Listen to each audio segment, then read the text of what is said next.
There's certain passages in the Bible that talk about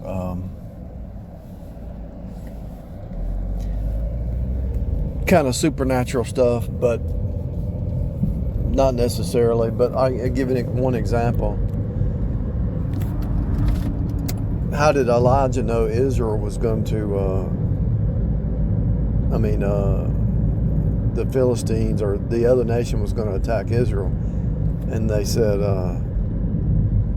he's listening to our conversation, And then another one is where Jesus told his disciples the devil's going to come and test me. Jesus knew the devil would test him, And there's many other things like that, They knew that Elijah was going to be caught up. They said, he said, can you give me a blessing, double blessing? He said, if you see me caught up, then you'll get a double blessing. Anyway, my point is, I might not be quoting these things exactly, but my point is, how is it possible that they knew stuff before it happened? It's really easy. Let me explain this. It's really easy.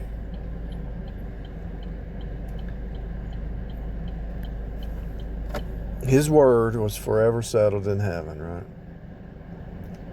The scripture is your script. Scripture, U-R-E, is your, listen to the phonics, your script.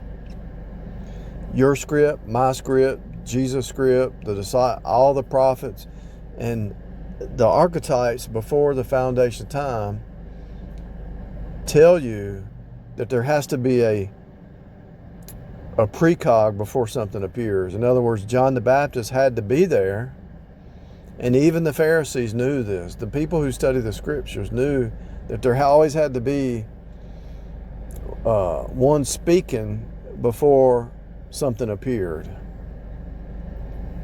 There always has to be a spoken thing before something appears on the scene. Anyway, we know Jesus is God. And we know, and he knew why he was coming to earth. He was coming to earth to save souls, to go to the cross, to take on the sin of mankind. So how did Jesus know the devil was going to tempt him? How did he know that? Well, everything that happened to Adam and Eve happens to everybody because it's a fractal. So Jesus knew, just like Apostle Paul. Paul tells you in the New Testament, the world, the flesh, the pride of life. If you go to Genesis 3, the devil could only use the world, the flesh, and the pride of life. There's only 3 temptations that the 3 games that the devil can play. So when Jesus was entering into his ministry, and right before he had to be without sin, and the devil had to test him and tempt him, right? He had to be tested. Adam and Eve is the world, the flesh, and the pride of life.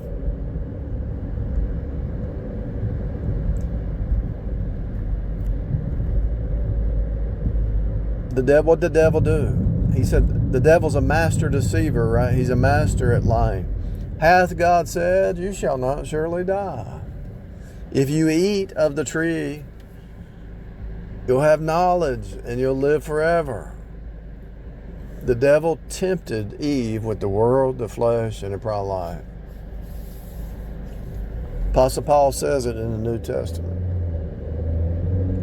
And so Jesus is greater than the Apostle Paul. He knew what was going to happen because the devil has no new game. And he's going to the cross for all mankind, so he had to be tempted in all ways that man would be tempted. He passed the test. Everybody else fails the test, but he passed the test. And so with the Elijah thing, it didn't take a rocket scientist to know that they're going to attack Israel.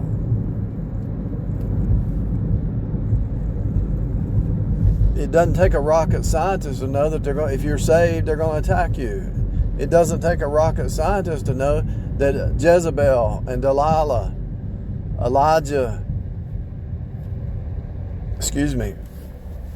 Jezebel and Elijah, the story of Jezebel and Elijah repeats. Ahab and Jezebel and Elijah, that story repeats all the time. The stories always all these stories you can think of them all as stories, think of them as stories, but also think of them as an archetypical repeat pattern, because the same stuff that happened to the prophets of old, the saints of old, is going to happen to you today. There's nothing new. And like I tell you, the 666 has always been here, because what is 666? It's mankind trying to be his own God, the energy of the flesh.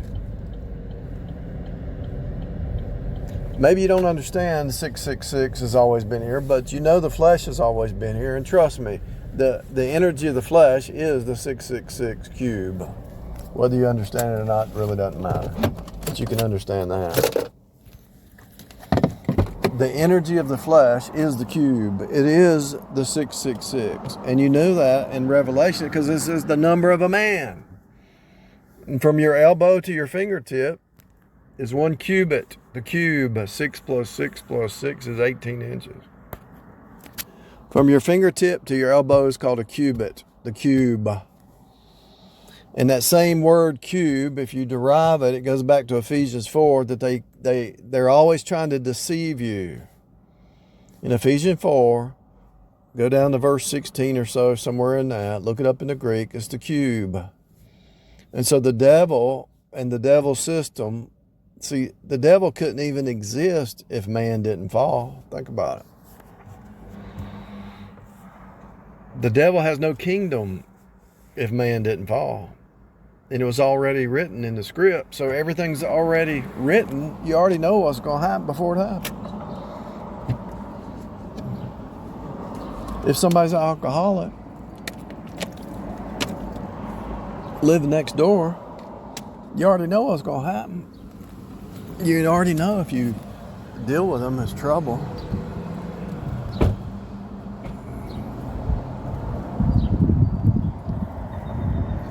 When a new person shows up in your world, there's already a copy of that before they even showed up.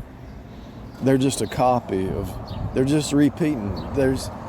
If you can get a hold of what I'm telling you, you can be prepared for whatever happens, because there's nothing new. There's nothing new.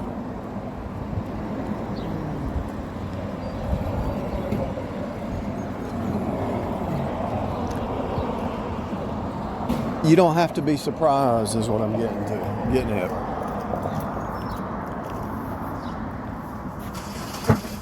God might speak to you in an audible voice. He might speak to you in a vision. He might speak to you through His Word. He might speak to you through experience, through other people talking.